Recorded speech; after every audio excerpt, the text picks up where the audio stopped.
All right, guys, welcome. I'm glad that you're here. If you're someone who is seeking uncommon results, this podcast is for you. Success, happiness, and wisdom. What do these words mean to you? I think we can all agree that we'll probably all have slightly different definitions of each.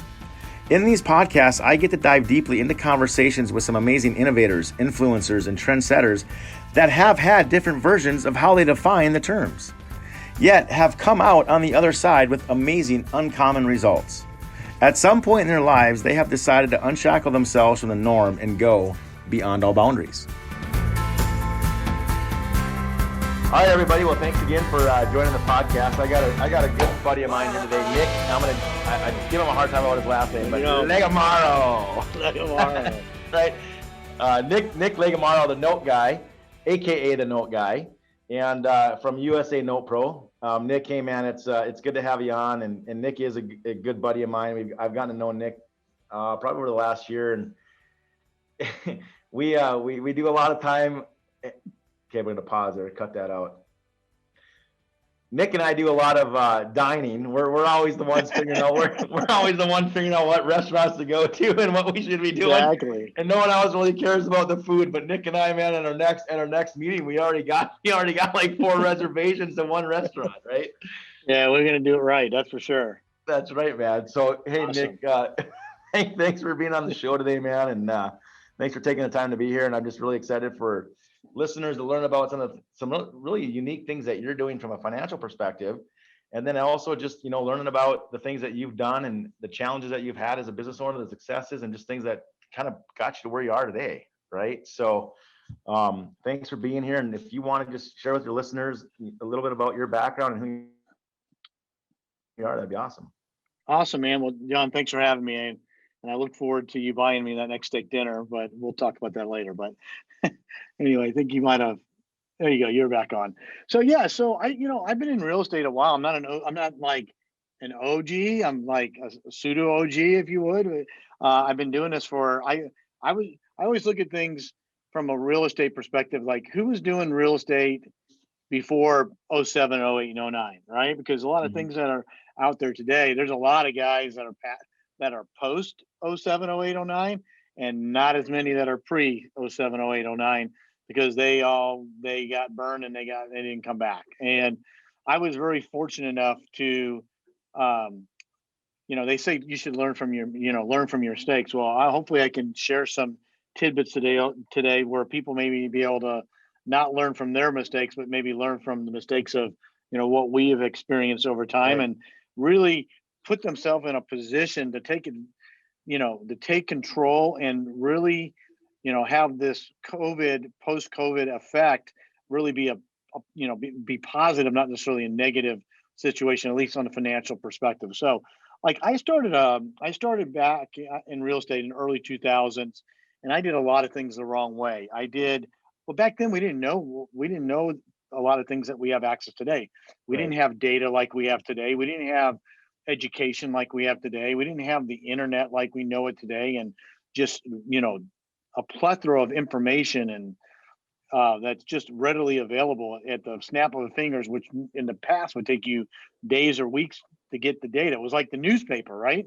By the time you get the newspaper, the news is old, man. You don't want the news tomorrow. You don't want the news today. You need it like in minutes and seconds, not days and weeks. So, Right. But I started a company back in about 2012 called Rilex Capital. I started with a gentleman named John Montero, who I still work with today. We basically built a company that we wanted to build to sell. We eventually did that in 2018. We'll talk about that here in a second. But more importantly, what our mission and objective was when we started to do this is that we really wanted to build an opportunity to have hardworking families to be able to obtain home ownership. That's really what this was about. And the way that we were able to do that was be able to buy houses, fix houses, create financing for those buyers, basically create the note and be the bank, which is really what we're going to talk about today on how somebody can be the bank and invest in high yield secured mortgage notes without, doing anything really special except knowing how to do it. But we did this because we wanted to really provide something back to the community that allowed people that have been told no, they can't purchase a home because they didn't meet the what I call the pretty buyer's box, right? They didn't have a W-2 job, or they meet the correct credit score, or they didn't have the right DTI, debt to income ratio, or maybe they didn't have a social security number and they had a ITIN number instead. So all those are factors that we take into consider when we write notes. And then fast forward a couple of years after that, then here comes Dodd-Frank, and the government's going to say, "Oh, well, you got to do all these things to be compliant," Right. and really they set it out to really protect the borrower, because they didn't trust companies like us, small cap lenders, that really go out and create paper. And really what they were trying to do is they were trying to protect their buddies, sort of like how Robinhood was protecting the hedge funds, and we'll talk about that in a little bit. And they go, well, we'll just do this because we can't trust you, right? We can't trust you to do what Freddie and Fannie and FHA and all these banks are doing. Well, we know what that looked like in 07, 08. They did a really fine job of managing and controlling that, but they really try to stick it to the small guys, right? The guys that are the small cap lenders. However, it really didn't happen that way. It didn't happen that way for what we did, because what we found out is that this is a great idea. So where they thought they were going to hurt us, they were actually helping us, because what it allowed us to do is really have a really specific process to put the borrower through underwriting through using an RMLO, which is a residential mortgage loan originator, to basically create and underwrite our notes and make sure it was Dodd-Frank compliant. So it was doing a service to the borrower, but really was doing a great service for us, because it helped us really stay compliant Right. when we might not have done it that way. And it didn't really, that's just a cost that's passed on to the borrower. It didn't even cost us financially, but now we have a third party that can help with the verification and validation process of not only the borrower, but making sure the loan is stacked correctly. So, fast forward to 2018, we wrote hundreds and hundreds of creative finance notes or seller finance notes. We end up selling to all people to a 100-year-old a 100-year-old federally chartered bank. So we did all this stuff, and what the banks couldn't write because of their own internal compliance and regulations, they were able to actually buy. So what does all that mean? It just means that we really just went out and created paper, and we learned how to become the bank ourselves. Now, you don't have to go that deep to be a bank or to own a note. And a lot of people don't even realize that they have the ability to own notes or buy notes, and more, or even buy them maybe in a retirement account, or buy them against different kinds of life insurance policies or whatever that might be. And we can maybe talk a little bit about that. So before I go on to today's environment, you have any Well, I questions just or think, thoughts based on that? well, I just think it's really interesting though, right? Like, because there's so many things and that we talk to people about how wealth works. And there's a lot of different avenues, right? And there's a difference between what traditional planning tells us to do, right? Which is to follow all the rules and put money into places where we can access it and control it and do all these different things. But when you and I have been just talking prior to the podcast here, I mean, it's a unique strategy that very few people understand and know how to do. And it's not like you just go out. I mean, there's complexities to it, and you got to know what you're doing. I'm gonna, and I've dug into this a little bit, right? Like just kind of learning more about it, but there's opportunity everywhere we seek, right? And I think that's one of the things that when you're talking about pre-2000 and just kind of what you were first doing, and now you're doing in this, it's like, if you have your blinders on, right? It's good to pick a lane and own it, but there's always opportunity going by us on a daily basis, right? And there's ways to pivot and adapt and change to how you can navigate yourself from a financial perspective and thinking outside of the box. And that's my biggest challenge. And is when I'm working with clients is helping them, if what they thought to be true turned out not to be true, when do they want to know about it, right? And so Yeah, what you're talking about that's is a great point. That's a great point. Hey, I don't know. I'm a little bit older than you, but I remember back in the 70s, there was the food groups. I don't know if you remember the food groups, right? Yep. Dairy and cheese and all these crap foods that we would never, that is not, that is not the foods that we should eat today, right? But they preached it.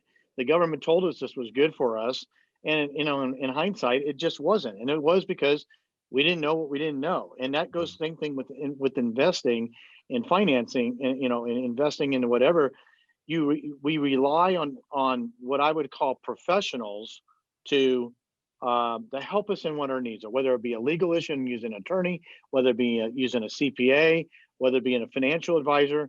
We invest time and money into those for those services, and hoping that we get the right return and information back.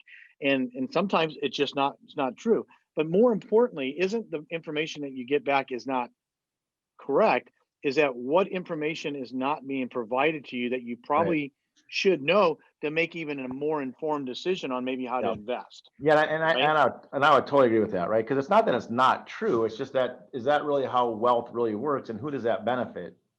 Sure. Is it benefiting the institutions, or is it benefiting the consumer?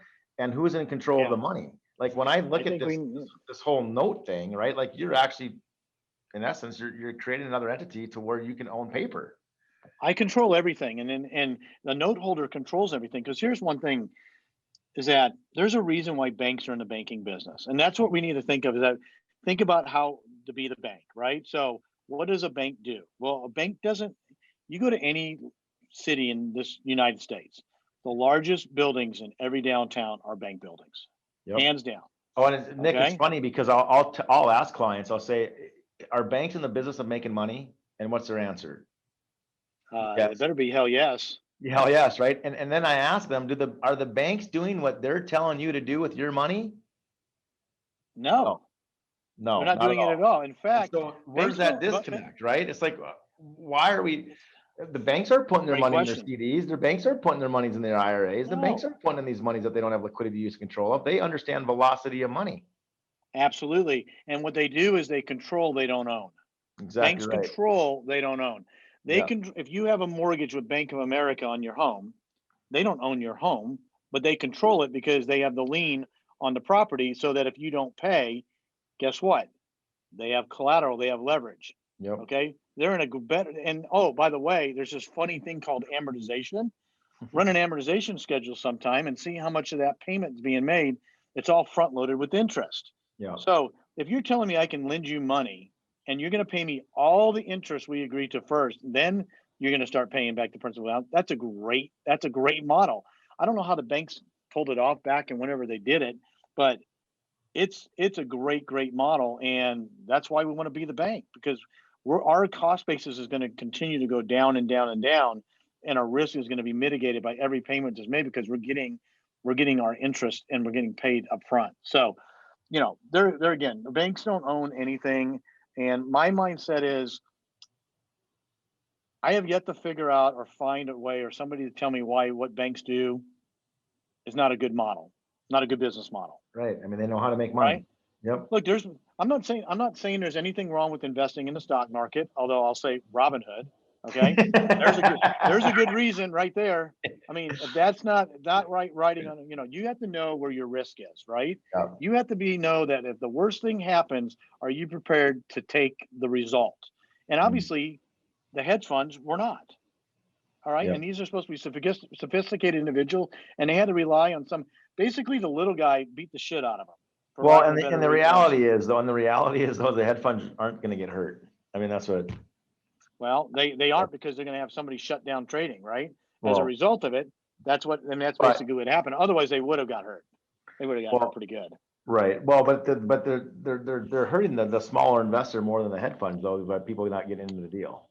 Well, that was it. That was part of the problem. So, I want to talk a little bit about sort of today's environment and where I see this is going, because, and I'm going to use notes as the investment strategy that I choose to do. I haven't owned a stock in years. It's probably been over 10 years now. And it's not that I wouldn't love to have Tesla or Amazon or any of these stocks, but at the end of the day, if Amazon goes down 20% and I need my cash back out, Jeff Bezos isn't going to scratch me a check for the difference of what I invested and what I lost, right? It's just not going to happen. Right. So, but here's in today's environment and where we are now, with being in a post, post COVID or pandemic situation, whatever you want to refer to it as, foreclosures and forbearances are going to continue to climb. And now, like I said, the banks will always get paid. So it's not a matter of whether if they're going to get paid, it's just when. And I'd rather be in a position of when, not if. For example, if you're a landlord and you have rental properties, that's not the same situation. You may never get paid. They throw a moratorium on evictions and payments. There is nothing tying that tenant to that property to make sure that you get paid. They might be living there for a year and you might not get anything out of it, and you still owe debt, or you likely owe debt to a bank at some point in time. And guess what? The banks will always get paid, and you're going to be in a situation as a landlord that could cost you, the asset that you bought. Whereas when you own the note and you have control, you might have to be patient. You might not get paid today. You might not get paid for 6 months because there's forbearance right now, right? Mm-hmm. And if you give up forbearance, forbearance just means that you're kicking the can down the road a little bit here, right? I need 6 months to get my job back, or get my earnings back up. But they're going to still pay because people have to have a place to live, and they're going to make that payment. If they don't, guess what? The bank has collateral in the form of the house, and they'll do something to get their money back. They'll do a loan modification or something like that. So, that's the good news and the bad news of this whole situation. I just think that as we move forward, you're in a much better position to own notes and control real estate than you are to the other way around, owning real estate and hoping and that you're getting the cash flow come in to arbitrage the deal to pay off the debt. So Nick, how many people are doing notes in the country? I mean, is it kind of like a core nucleus of people? Because obviously, the only reason why I really heard about it was because in the mastermind and in the relationship that I have with you and a couple other people, but it doesn't seem like it's this wide known. Maybe I'm wrong. That's a great question. Well, I'll tell you here in a second. So, you're right, because it's not sexy like fixing and flipping a house or going and doing a buy and hold. You don't see HGTV, showing, flip a note or buy a note or sell a note or trade a note. Hey, that might be a good new program. Well, I would like to visually see how that might work, besides me pulling up an amortization table and some kind of modeling. But it's a great question, and I get asked all the time. We know how I know how to be the bank, but really how big is what I would call the note market, or what I would call non-traditional notes, right? The seller financing or the creative financing side. Well, it's a lot bigger than people think. And I'm just going to cut right to the chase. It's about $25 billion a year. Wow. That's billion with a B.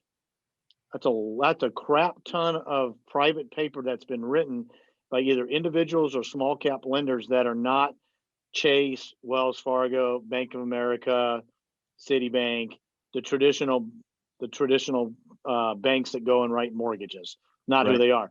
It's and the majority of that is about 90% or higher is what's written by what I would call mom and pops. And it's people that go and write their own financing on a property that they own.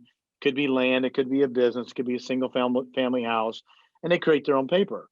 And that's the opportunity that we can take and go purchase and make sure that it's the file stacked correctly, and turn around and make it available to people that want to invest with their IRA accounts. We do a lot of placement into IRAs and Roth IRAs and SIDRAs, because you can, and a lot of people don't even realize they do it. I mean, I don't know what a CD is at right now, but it's maybe a point and a half.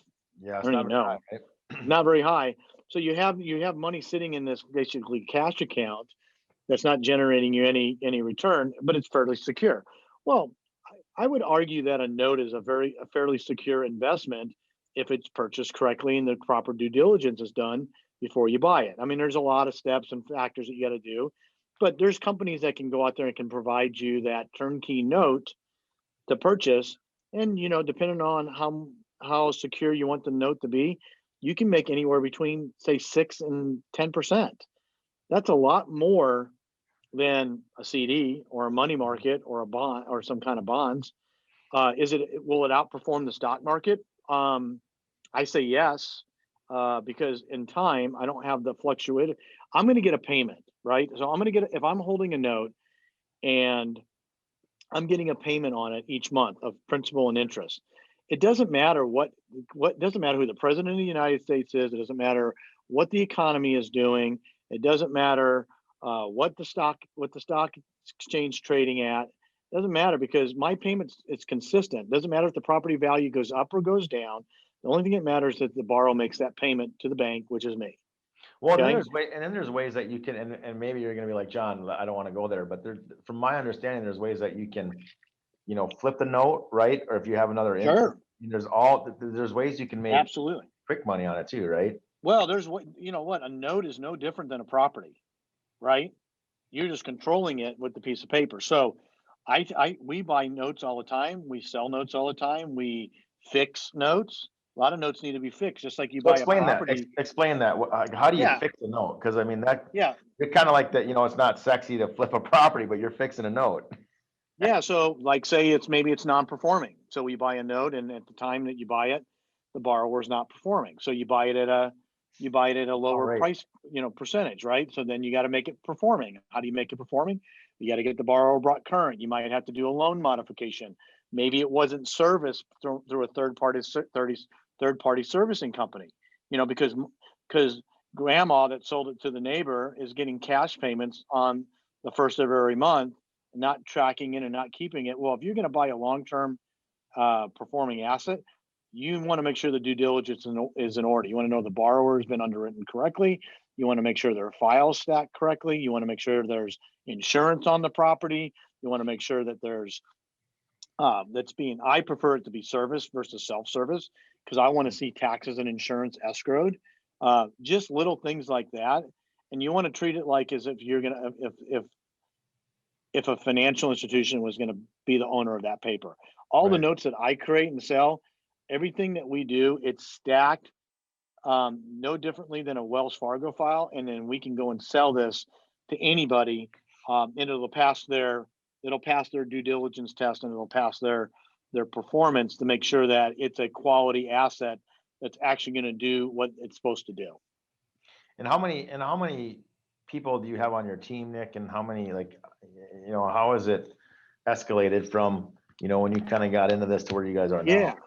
Well, that's the beauty about what we do, is that we can be very thin as far as the internal people go, because all the critical pieces of our team are attorneys, they're title companies, they're servicing companies, they're appraisers, they're realtors, they're contractors.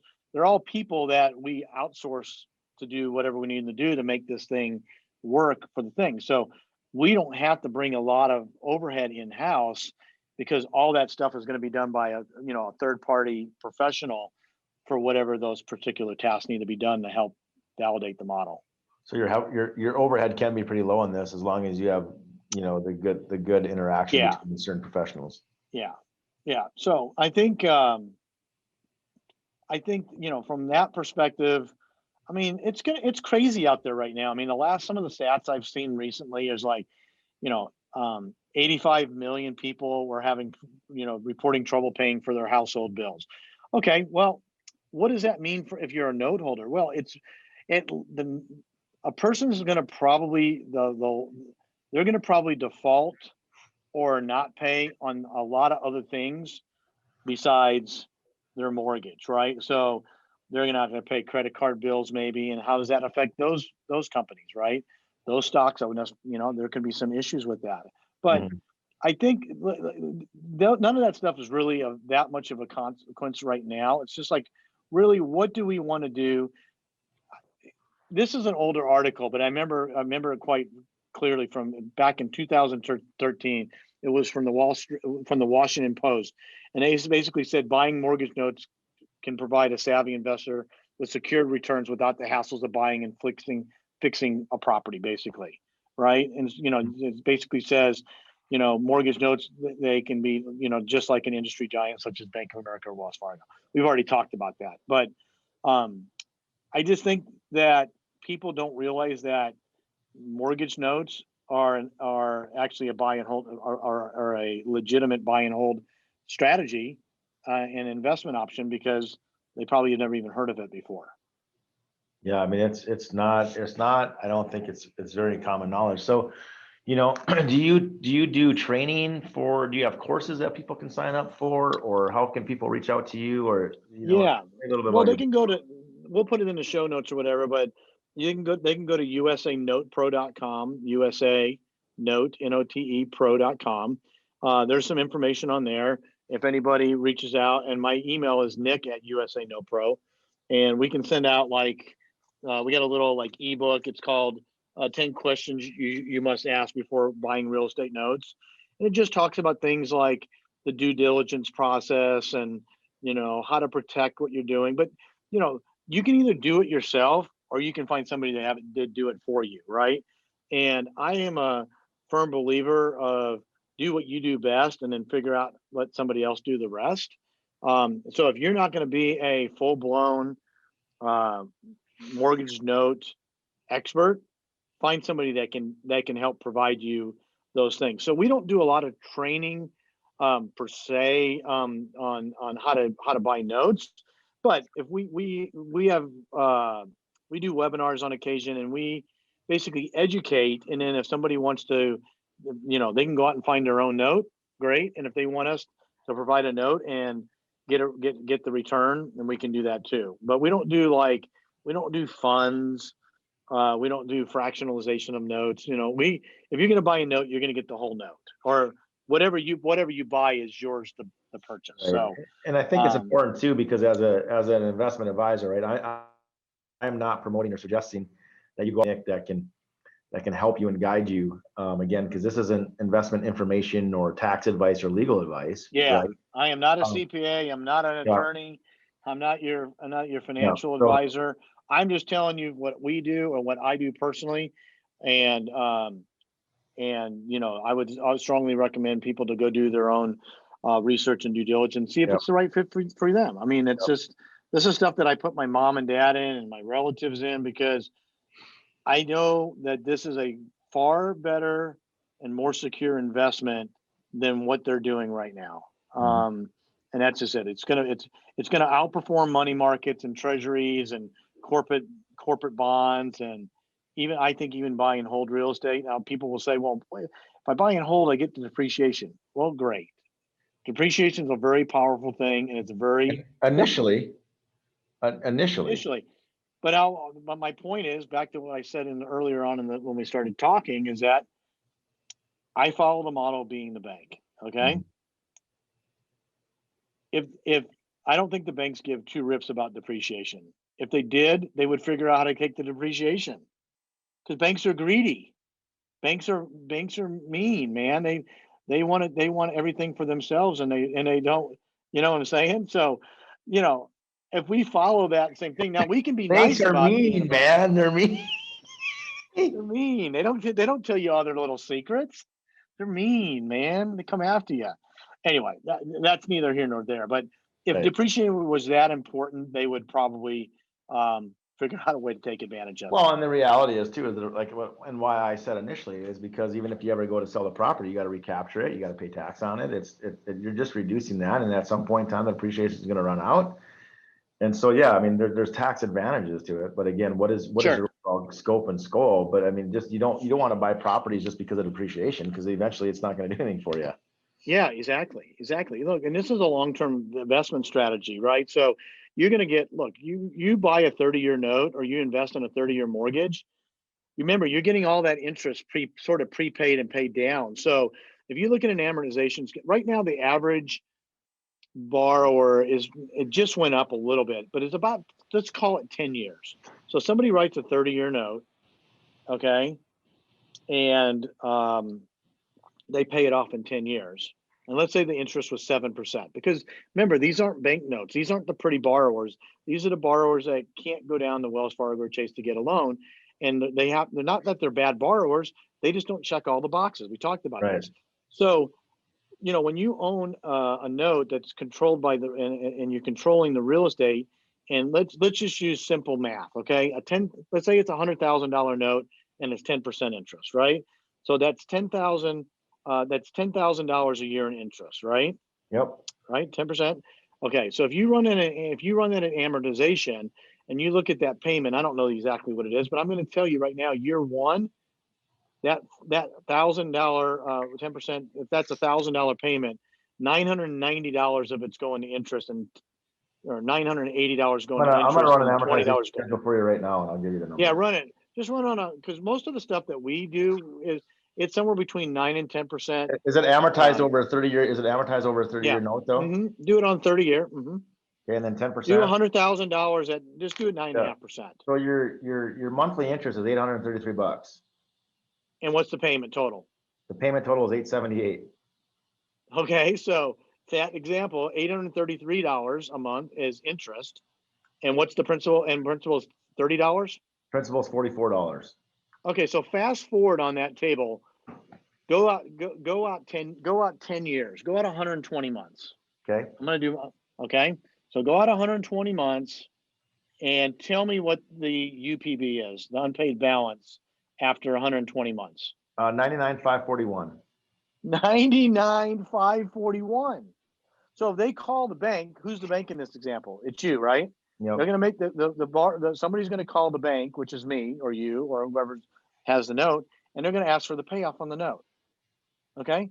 What's the payoff on the note, John, 10 years from now? 99,541.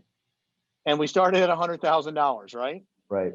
So you're getting $99,500 back in 10 years. And what was that? What was the interest payment on that? Well, the monthly interest payment. What's the total payment on 880? 878. So if I take 878 times 120 months, that's $105,000 in interest, John, on that deal. So I got $105,000 in interest, and then I'm gonna get a big fat check in 10 years for basically what I invested into the deal to begin with. You see what I'm saying? I'm going to get another $95,000 check. So I'm going to double my money in that. But what did I also have?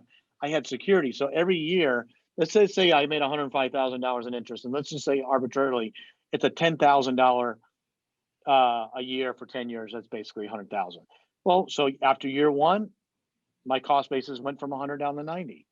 After year two, it went to 80, 70, 60. So my risk is getting mitigated each year because I'm getting that payback. So anyway, well, and people refinance and they do different things, and what is the average note? Like maybe 7 years, or am I wrong by that? Is that a wrong? No, I was saying it's probably closer to 10 now. Okay. Yeah. That's why I used the payoff in 10 years. Yeah, I mean, I heard you say 10, but I was thinking that, maybe people typically 7, but your experience is that it's around 10. It used to be 7, and then people start saying in their house, we get a lot of refinancing now. But you remember, we're not talking about the pretty borrowers and the bank money, right? We're talking about that $25 billion in paper, right?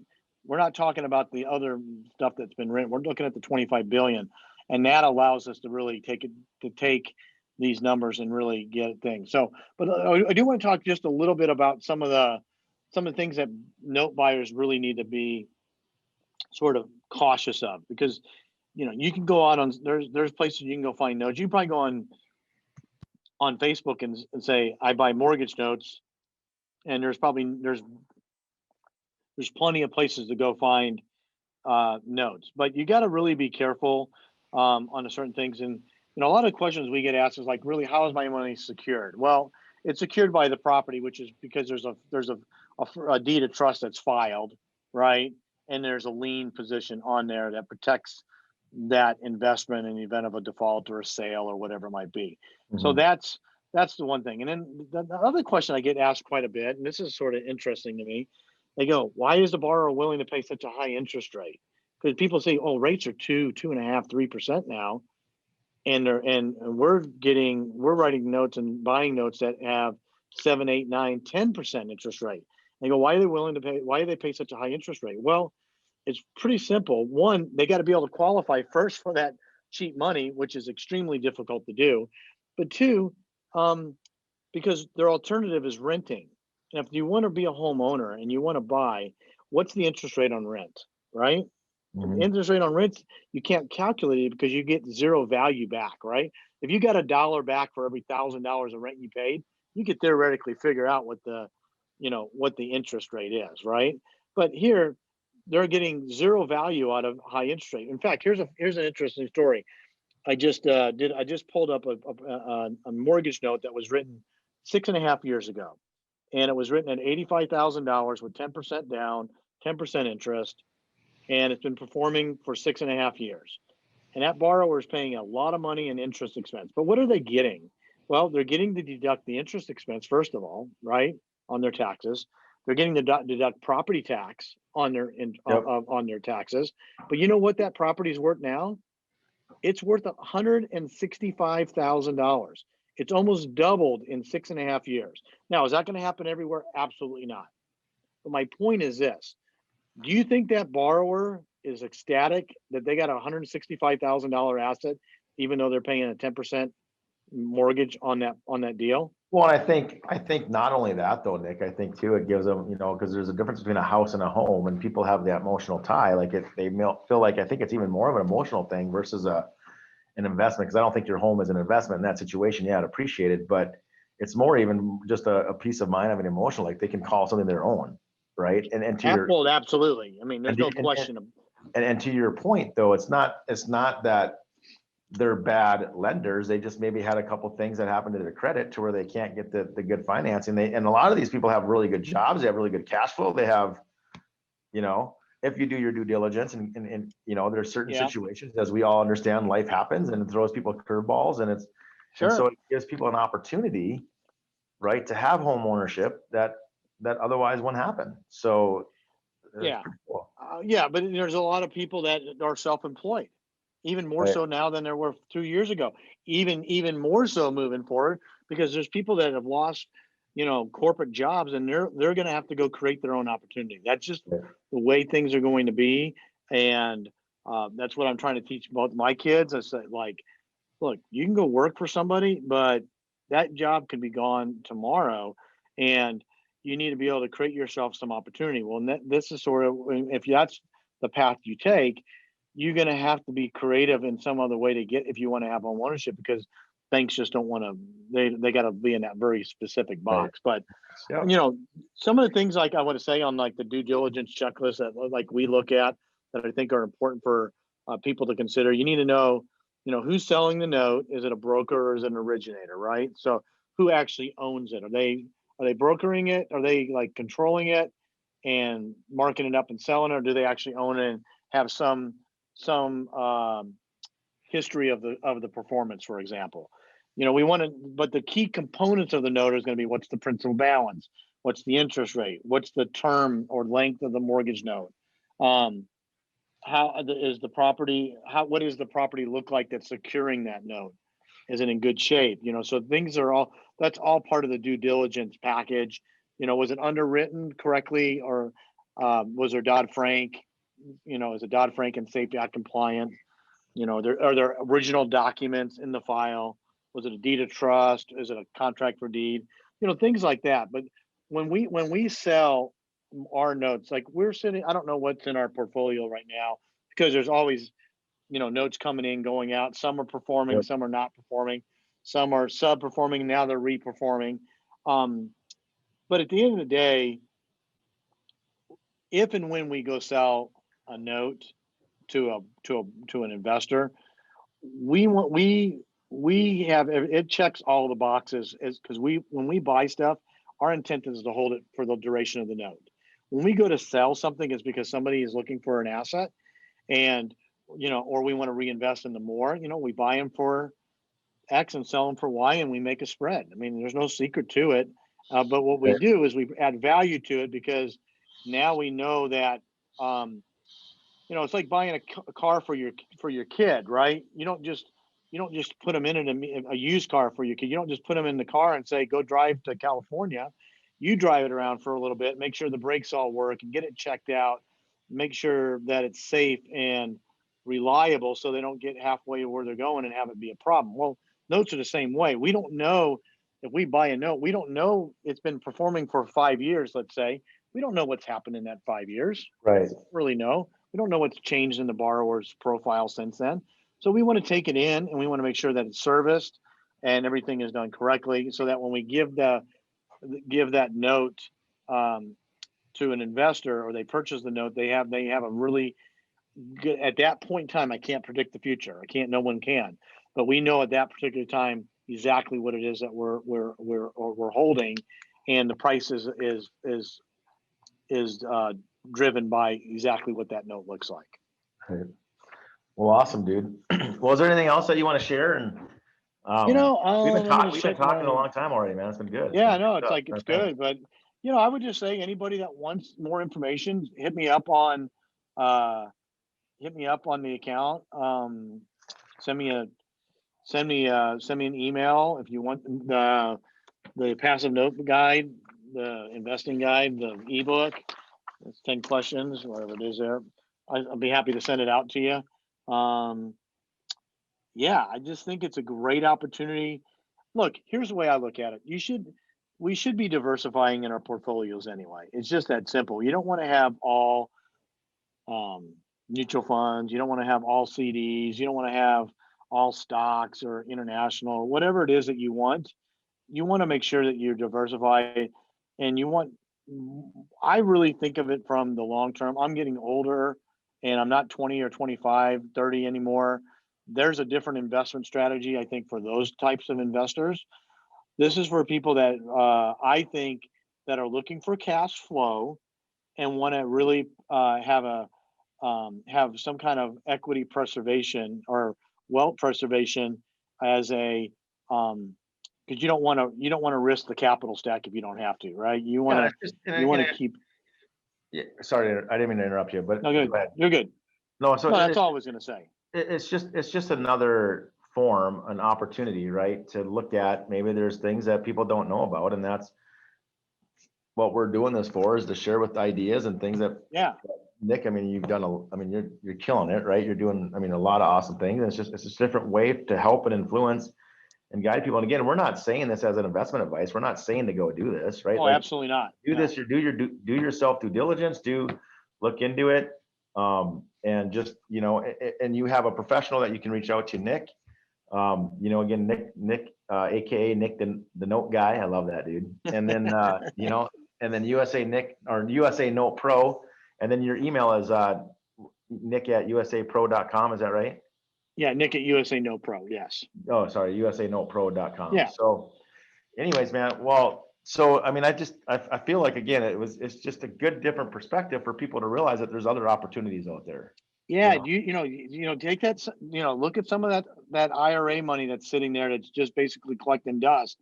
Because here's the thing with administrators, right? And we work with administrators all the time. They're just a custodian of your money. They can't provide investment advice. So you really don't, unless you have a really good financial advisor that understands retirement, and a lot of them don't, because they don't make money. Look, let's be honest. Financial advisors get paid on what, a lot of times on what they do and where they place money and whatever that is.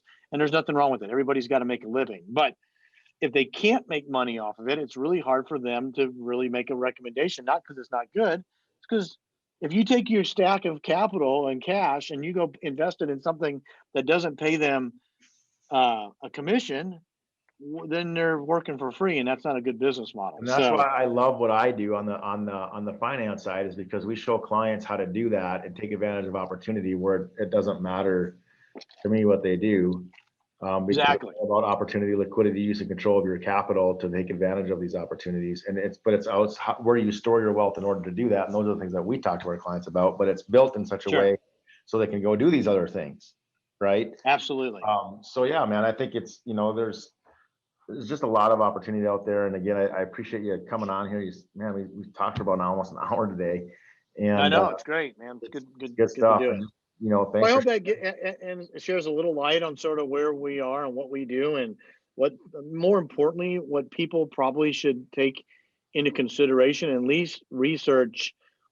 Are notes a good investment strategy, especially a performing note, and see if it's something they want to build and integrate into their investment portfolio. Because I wouldn't say put 100% of all your eggs in any basket, I don't care what it is. I wouldn't put 100% in a cash basket. That's not a good model either, right? So there has to be some balance, if you would, on what that looks like, and only the individual can determine what that needs to be in their lives and what their risk tolerance is, and what they're actually trying to obtain. But notes, I think, are one of the fewest investment strategies that I know that can truly be passive, because everything can be done, and it's really just turned into be mailbox money at the end of the day. That's the beauty of it. When you have it, we didn't talk about third-party servicing companies, but what a third-party servicing company does is they manage. And if you ever had a lot of people probably listening had a mortgage, and it was from Bank of America, and 3 weeks later they get a letter in the mail, and now it's from Rushmore, and they go, who the hell is Rushmore? Well, they sold the note, right? So they sold the note over, and now there's a new servicer. Now you can change your payment and everything. So most of the time when we place the notes, the servicer doesn't change, but the note holder can. So the borrower doesn't have any interruption in how they make the payment. So, and then you just get collected. They collect the taxes and insurance. They collect the taxes and insurance and escrow them, and then they basically pay the P&I, the principal and interest, to the note holder. Well, that's awesome. Well, is there any parting wisdom or anything else that you can share before we end the podcast? I don't know. Boy, I don't know. It's that's about all you're going to get from me, because I'm not big on advice. I don't like to give out a lot of advice, because everybody has to make what the decisions based. I am big on information, and the more information you have, the more power you have in your ability to make decisions. And I think, to me, that's probably the most important thing. Is this is great for some people and it's horrible for others, and it just really has to be. You just have to look at it through your own set of lenses, but more importantly, know that it exists, so you can make the best decision on whatever that is. So you know that you're making the right investments and doing the right strategy based on all the information, not just a little bit of it. Well, man, I appreciate you being on the call. I appreciate you as a human being. You're awesome. We have a lot of fun together, right? Absolutely. We've been talking about, I'm going to see you in March again. And so, I know, I'm looking forward to it. Yeah, I'm looking forward to seeing you too, man, and hanging out, spending some time, and just kind of, brain dumping too, and just sharing ideas and information. So, man, I really appreciate you being on. Well, and thanks for having me on. And, anything I can do to help, you guys know how to reach me. You guys have a good one. All right, buddy. Thanks a lot. All right. Take care.